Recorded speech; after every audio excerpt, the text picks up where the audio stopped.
Think about the most powerful forces on our planet. A colossal hurricane, a ground-shaking earthquake. They're awesome, and they're absolutely terrifying. We study them, we respect them, but what if you could actually experience one from a place of complete safety? I mean, really picture it. You're standing there as a storm surge starts to flood your neighborhood, your own home, or you feel the ground start to violently shake from a major earthquake, right where you're sitting now. It sounds like something out of a sci-fi movie, but it's not science fiction anymore. Today, we're going to dive into how virtual reality is making this a reality.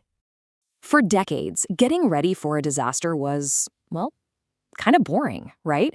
You look at these static flood maps or maybe watch an old instructional video. It was totally passive. But now, we're leaping off the flat page and right into the heart of the storm itself. We're talking about active, immersive experiences, all powered by real-world data. It's a completely new way to understand risk. All right, so let's start our journey where most people first encounter this technology. We're going to see how what looks like an awe-inspiring spectacle is actually being used to create life-saving awareness. You'll find these incredible VR setups popping up in museums and science institutions. Now, the goal here isn't to train you like you're a first responder. It's about creating a visceral, emotional connection. It's about making you feel the science and understand the danger in a way that just looking at statistics never, ever could. And you can see some of the pioneers right here. You've got NOAA's Weather the Storm, built with top universities, which uses hard science to show you exactly why you need to get out when they warn about a storm surge.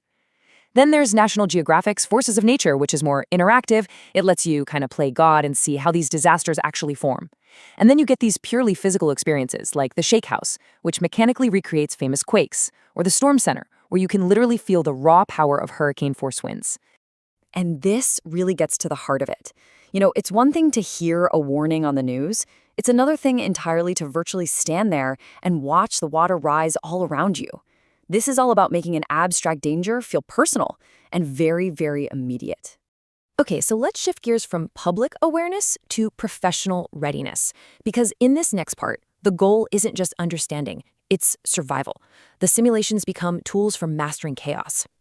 And this is the huge difference. In professional training, you're not just a spectator watching from the sidelines. No, you are an active participant right in the middle of it. The goal isn't just to see the disaster, it's to master your response within it. Healthcare is one of the most critical fields where this is being put to the test.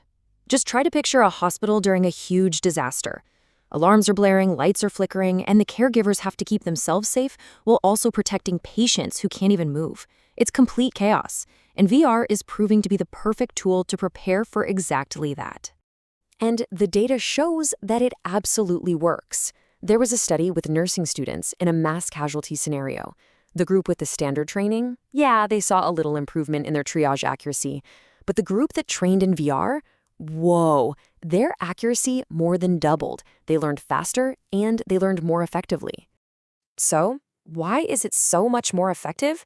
It all comes down to one crucial thing: psychological safety. In the real world, a mistake can be fatal. But in VR, a mistake is just a learning opportunity. Trainees can face these incredibly high-stress situations, make the tough calls, and learn from the consequences, all without any real-world risk. And this isn't just for nurses, not by a long shot. Studies show VR is incredibly effective across a huge range of scenarios.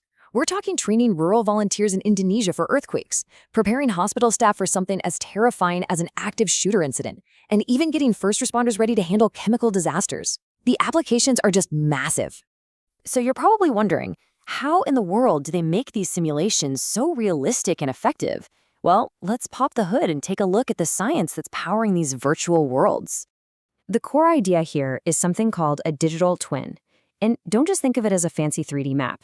It's so much more. It's like a living, breathing virtual copy of a real city. It's constantly updated with real-world data, so if a storm is actually rolling in or a river is really rising, the exact same thing is happening inside the simulation. And I really want to stress this point. These are not just sophisticated video games. They are scientifically validated simulations. They are designed to follow the laws of physics, and they're built on a foundation of just immense amounts of real-world information. I mean, just look at the layers of data they're using. You've got real-time information coming in from sources like NOAA for weather and the USGS for earthquakes. Then they layer on top of that things like FEMA's floodplain maps and incredibly detailed city maps. All of that is then fused together with complex physics models for things like water flow to create just an astonishingly accurate replica of reality. So, how do you actually visualize all this complex data? Well, that's where powerful game engines like Unreal Engine 5 come into play. They have the raw horsepower to take these billions of data points and render them into a high-fidelity, interactive environment that you can walk around in, all in real time. So, we've seen the awe-inspiring experiences and the life-saving training, and we've peeked under the hood at the incredible science that makes it all possible. Now let's bring it all together and see how this is helping build a more prepared and resilient society. After you've experienced a virtual earthquake or gone through training for a mass casualty incident, what's the real takeaway? What's the ultimate purpose of all this tech?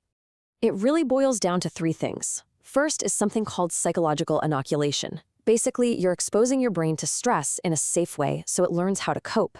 Second, it leads to better decision-making, building up your ability to make the right call when the pressure is on. And finally, for the general public, it grounds those abstract risks in a visceral, unforgettable memory. Simply put, it trains our minds, hones our instincts, and makes the danger real. Ultimately, the goal is to shatter our illusion of security. It's so easy to think, it won't happen to me. This technology replaces that dangerous assumption with the concrete reality of preparation, giving us the knowledge and the muscle memory to act when it matters most. And this leaves us with a fascinating question for the future. We now have the ability to not just react to disasters, but to simulate their impact on our infrastructure before they ever happen. How is that going to change the way we design our cities, our homes, and our communities? It's an incredibly powerful tool, and honestly, we're only just beginning to understand its potential.